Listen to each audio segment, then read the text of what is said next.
Hey, this is JW Oliver with another Do Hard Stuff. And today is really cool because I have Rick, who I work with, and Rick Johnson has his mother on here today, Tina. Hi, Tina.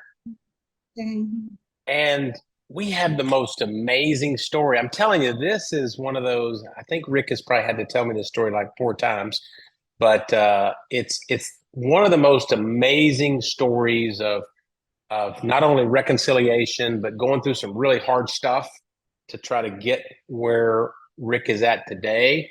And Rick's in Dallas, Texas area, and so Rick, thanks for joining on doing this. Yeah, thanks, JW. As always, appreciate the opportunity to share the story. Love sharing the story.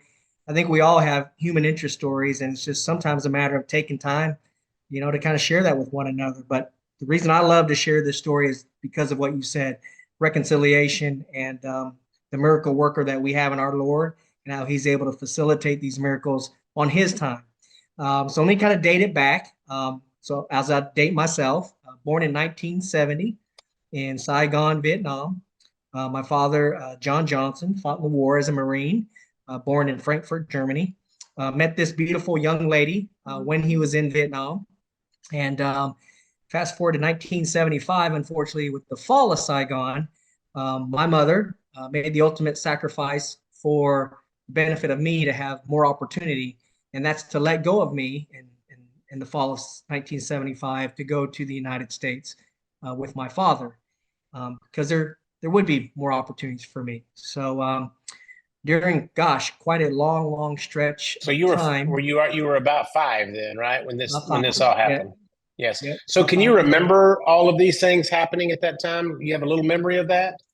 You know what? It's interesting, JW. I really don't recall that much. However, when I went back for the first time to visit, which was 2004, some of the some of the smells that triggered some memories. I was able to kind of bridge Wow. some things, like getting on helicopters to go to certain places. But and then having conversations with my mom where she was able to share some of those things, started to kind of bridge some things together. But outside of that, didn't really have a lot of solid memories. Well, and, So and back up just a little bit. Your mom and dad met. She was working on the military base, correct? Yes, as a And what were bookkeeper. you doing as a bookkeeping? I'm working. Yeah, I Okay. work in a Wing Club warehouse. Okay, in I'm the working, warehouse. And where was and I, what year did you meet Rick's dad? What year did y'all meet? I work in a First Marine Air Wing Club. First Marine Air Wing. Very cool. Yeah, Wing Club. Yeah. Around Uh, 1960. I think it's a long time. See, 19. Yeah, 60. I don't remember 68 because. or something maybe. Have to be Yeah, around that yeah, time. Yeah. yeah. Okay.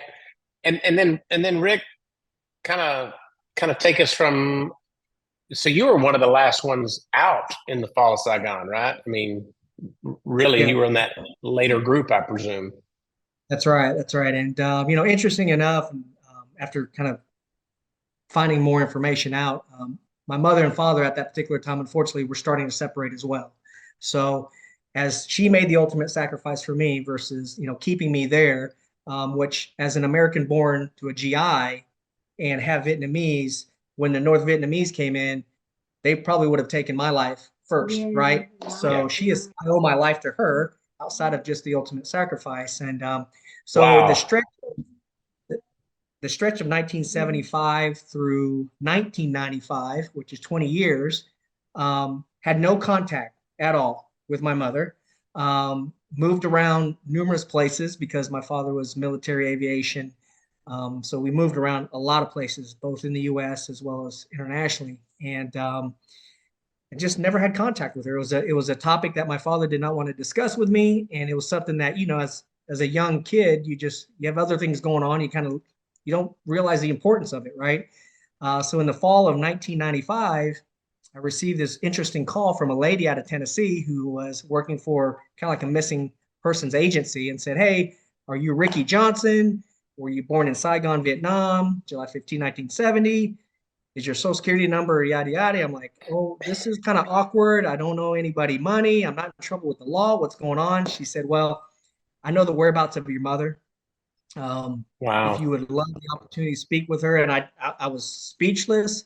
I didn't know if this lady was a fraud or she's telling me the truth. And she said, well, what I'd like to do is arrange for you to speak to your aunt, which would have been my mother's sister-in-law, who actually moved from Vietnam to the States. At that particular time was living in Pennsylvania, I think. I think she was living in Pennsylvania. Yeah. And she said she's the one that has really kind of carried on this search for your mother to find you. And so it was in that fall of 1995, a year before I married my wife, Lisa, that I was able to, they scheduled a call. She was going to go to a convenience store, had to call at a particular time, a particular number. And that was our first interaction over 20 years via a phone call. And JW was, there weren't a lot of words outside of a lot of crying. And, I love you. Can't believe this is happening. It was absolutely Wow. just, it was moving. Yeah, moving to say the least. Yeah, and let me also state that you're an only child, right? You're your mother's only child. Isn't that correct? Yeah. So Tina only has one child, and here he had been missing. Rick had you had 25 years, right? You're now 25 roughly years old, and just imagine. I can't imagine your Tina. You didn't know whether Rick was safe or had passed away or didn't want to speak to you or was mad at you or could have been a number of things. But so that your aunt was the one who initiated the call to kind of track you down. Right. Yes, that's how it. And one thing that my mother has said from that day is like every day was a prayer Yeah. for the miracle. That one day she would be reunited with her son, and never lost Wow. her faith in that. And she knew that the commitment of the Lord would facilitate that over time on His time. Now, My parents do that for me too. They read, so much. Yeah. Wow. I can't imagine the emotions Tina must have had 25 years later. You're on the phone at a convenience store or a little store and you're actually speaking to your son. That had to be powerful. Everything is on here. The Lord's amazing, isn't he? Yeah. Wow. Just unbelievable. So Rick, did you then start scheduling like regular calls to speak with her? well, it's interesting, at that particular time, JW, really, we didn't have email, cell phones, and none of that Yeah. stuff, right? So you're absolutely right. Coordination of, hey, let's plan to have a call at this date and time. But there was more correspondence with just mail because it was Yeah. very expensive to call at that time internationally, right? We don't have Skype and WhatsApp and all of these video services now. So Yeah, different it could day be and a time. couple of dollars a minute just to call. Oh, Yeah, it was very very, very expensive. expensive. Yeah. See, but Yeah. before, long distance, Yeah. it's very, very, very expensive. Yeah.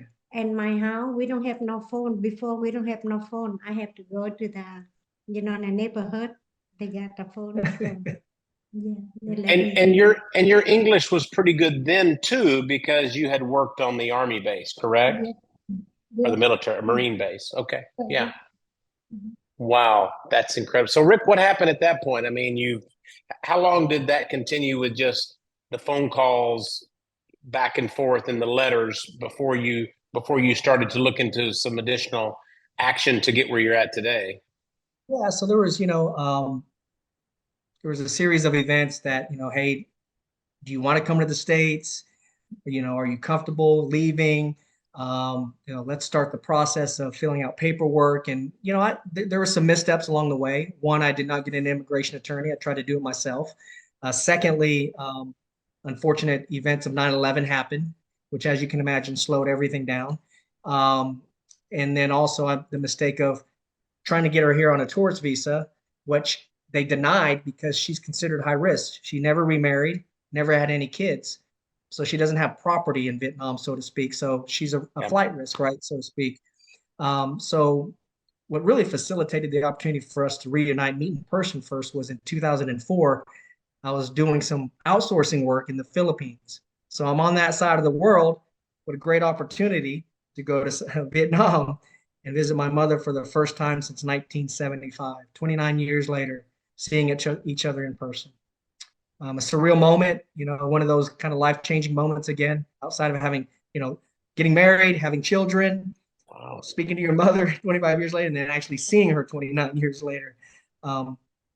Yeah, time just stood still when I got out of that airport and went through immigration and customs and to see her. It was amazing, absolutely amazing.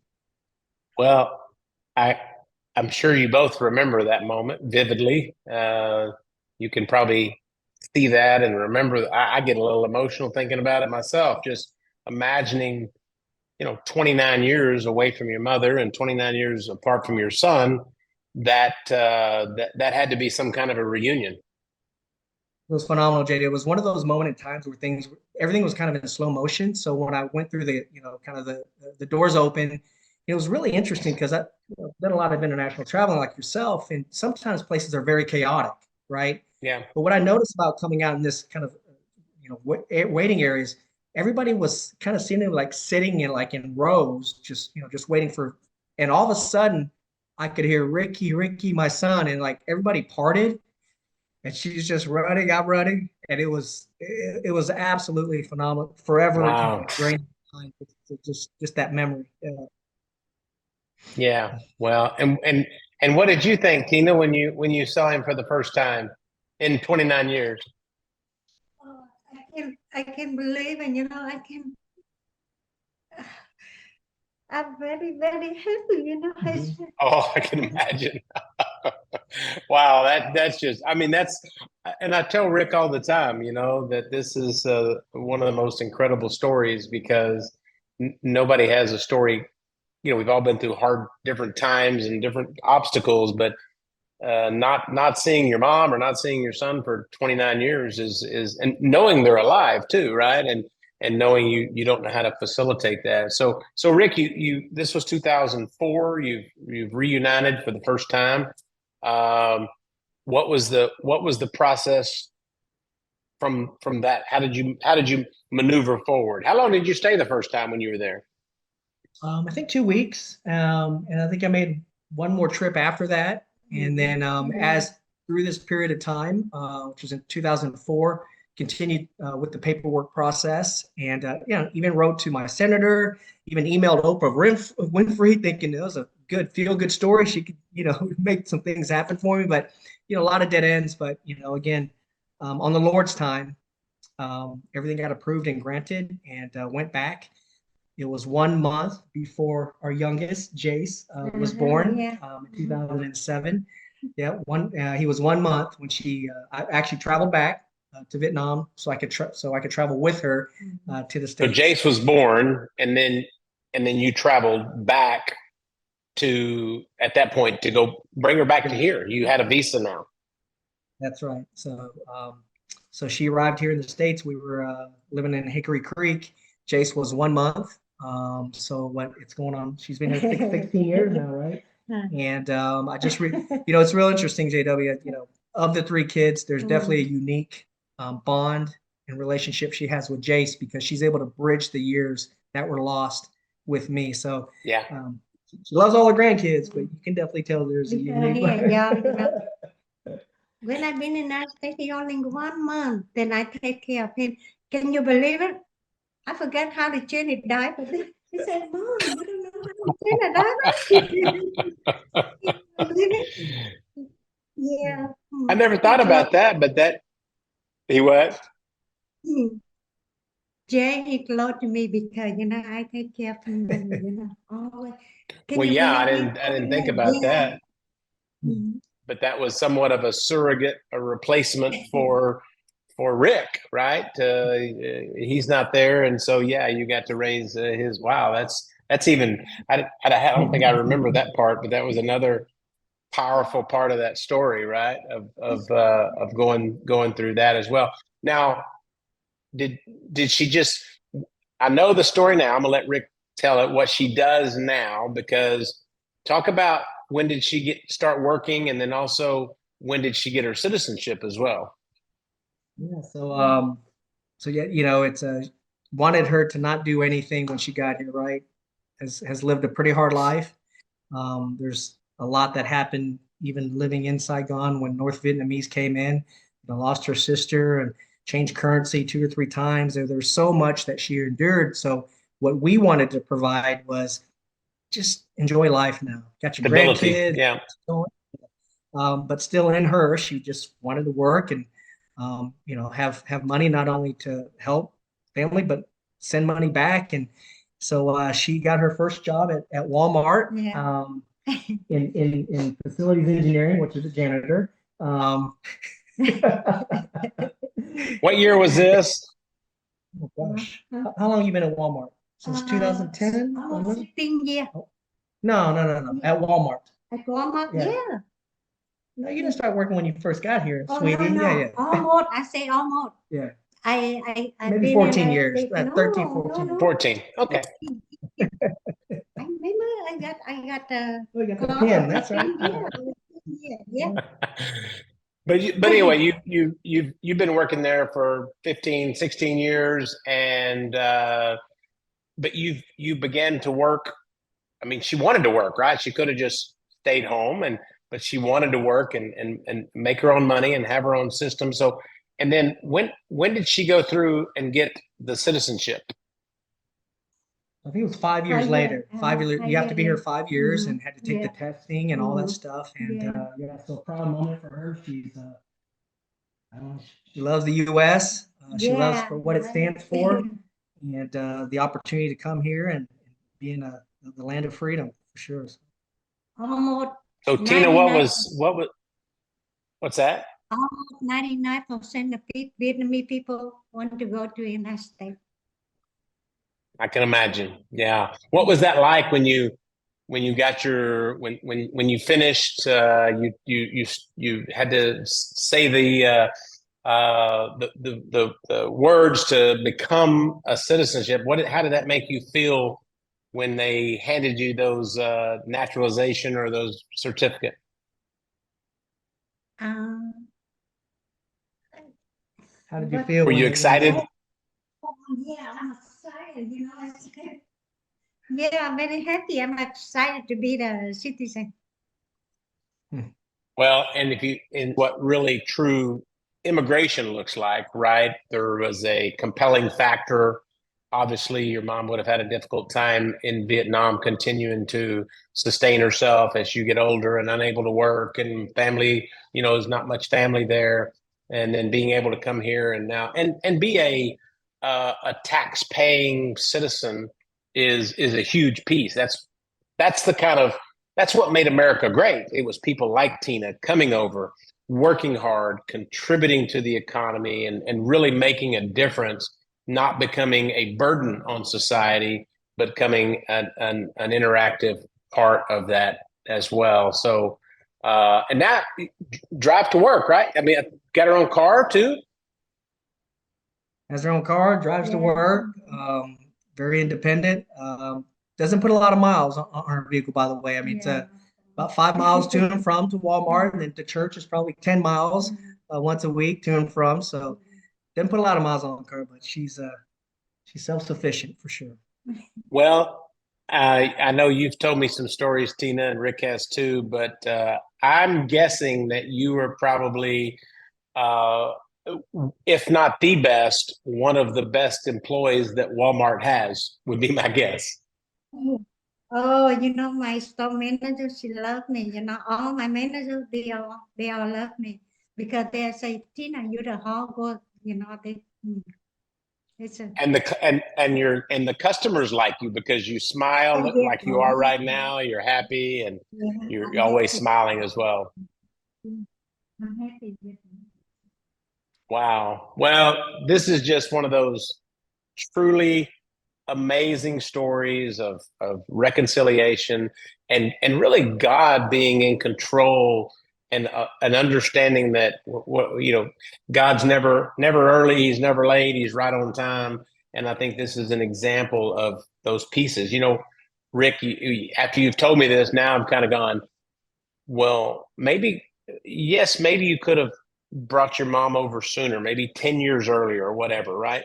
But just the piece of Jace, being able to come over at that very moment with Jace, that was just God's timing to put you in that position to bring her over. So just what an amazing, I mean, truly, like, one of my favorite stories that I like to hear, and it's really a good. And you do need to be on Oprah.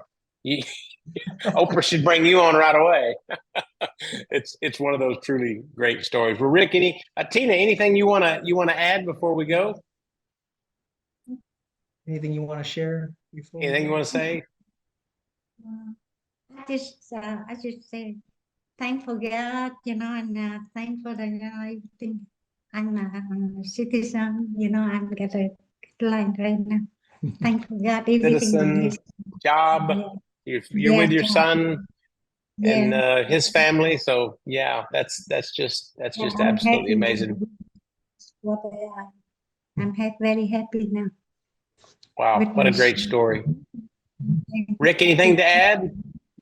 No, just thank you for the opportunity to share the story. Always love sharing it. I think there's, like I said, I think people have stories to share. Sometimes we just don't take the time to listen and slow down and learn a little bit about each other. But quite a unique story. I think there's others probably like mine that haven't been shared. But yeah, just another miracle.